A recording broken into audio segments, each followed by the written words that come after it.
My mother-in-law is trying to put me in second place in my own marriage by forcing me to kiss her pregnant belly, and my husband is on her side. So, this is going to sound very weird, but it is what it is. My husband, Jason, 24M, was born to his mother, Luna, 42F, when she was 18, almost 19, out of her first marriage. Luna is from a rich Italian family in Seattle, where people sound like they're from Frasier, so even though that marriage collapsed after Jason's birth, they didn't really struggle in the conventional sense. But they're really, really close to each other. Like, he and she do Tom Brady kisses with each other, she does it with his sister too.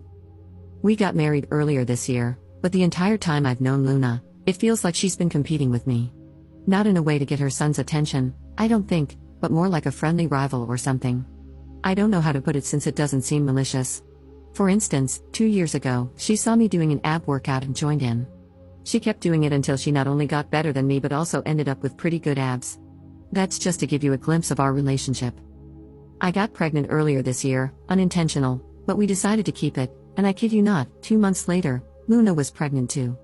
That felt really weird to me, like, who wants their kid to be older than their aunt/uncle? Real life isn't Modern Family. It almost seemed like she wanted us to be like sisters who get pregnant at the same time. I miscarried due to a really bad car crash we were in, and in his grief, it's like Jason completely turned to Luna while I was still in the hospital.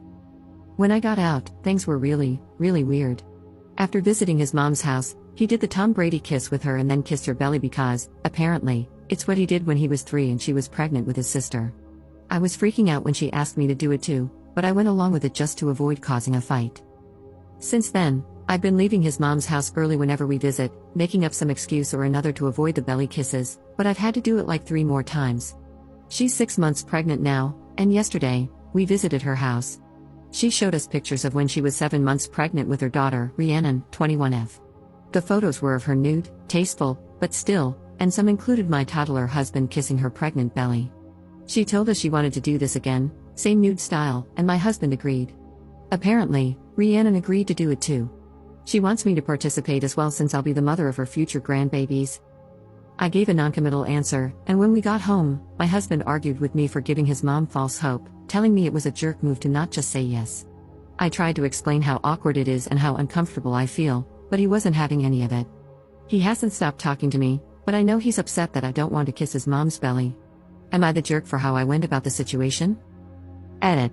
Felt like I needed to add this before it came up in every other comment. Jason and I are in therapy regarding the fact that I almost died in the car crash, our baby died, my leg doesn't work anymore, and he doesn't think he can move on. Belly kisses just didn't seem like a weighty enough issue given everything else we talk about there. So, for people who are going to recommend therapy, we already go, and I will be bringing this up there. Commenter assumes Op's husband abandoned her in the hospital. Op responds, I do want to clarify, he never ditched me in the hospital. He came to visit me every day, but obviously, he wasn't there 24/7 because of work, and since I wasn't there to make us food, he went back to his mom's place.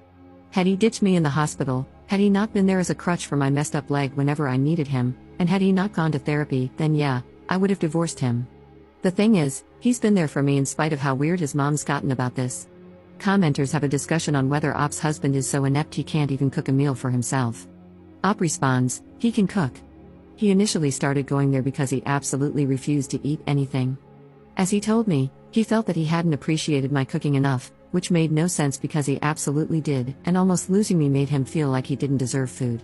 But, obviously, a man has to eat, so he started going to his mother's. I'm guessing his sister told her, and she made him come over, and he just latched onto her there in his grief.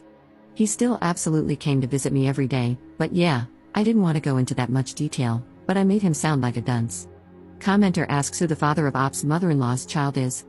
Op responds, husband's second stepfather. His father is out of the picture.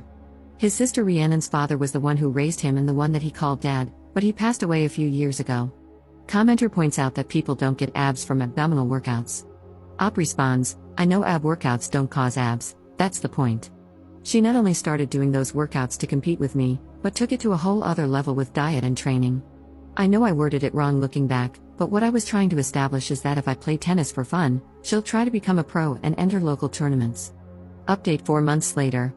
I brought the issue up in therapy. Thank you, everyone, for helping me find the words to use and for helping me identify my own pain, and I think the therapist was shocked. I pointed out how it hurt me to have to kiss a pregnant belly. It only felt like Luna was competing with me. Jason seemed really regretful. He apologized. I know he was holding back tears and promised he'd make sure Luna never asked again. I then pointed out how odd the idea of taking tasteful nudes with his pregnant mom was. He got defensive, but at home, he told me I was right and that he'd only do the photos if she was clothed. Still weird, but progress. I also got him to agree that we wouldn't have kids until we were 100% sure Luna couldn't have children anymore. Unfortunately, 2 days later, my leg's condition got worse.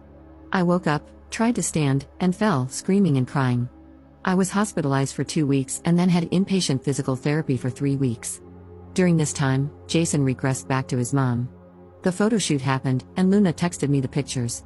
She wasn't nude, and there were no belly kisses, but the outfit was sheer and uncomfortable to look at, especially with my meds.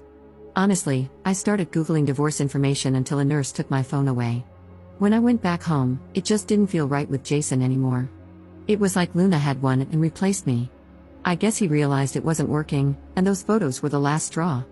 About a week later, he asked for another chance but said that if divorce was what I wanted, he'd go along with it. I told him I did, because he wasn't the man I married anymore, and I didn't think he could go back to being that person. He just said okay and seemed frozen as we started the process. But then I had a bad fall when I stupidly tried to go down the stairs alone. I hate my leg, and the way he took care of me felt like he was himself again. I asked if he still wanted another chance, and he said he did but didn't think he could do it here. He asked if I'd be willing to move somewhere far away from his family so we could focus on us. I said yes, because I was already planning on leaving as soon as we divorced. We're moving to Albuquerque, since his mom can't follow us there, and I got a referral to a treatment facility that can help. Honestly, these last few days before we leave for our new life have felt just like my old life, except now I have a 99% dead leg, and it's been great having the man I love back. I don't know much about New Mexico, but I am excited. Edit. I sent in a request to post this 2 days ago. I'm only able to post it now. We're in Albuquerque, far away from his family. Commenter asks Op why her mother-in-law cannot go to Albuquerque. Op responds, well, she can go, but she physically will not go anywhere in New Mexico. She has arrest warrants in that state, or did.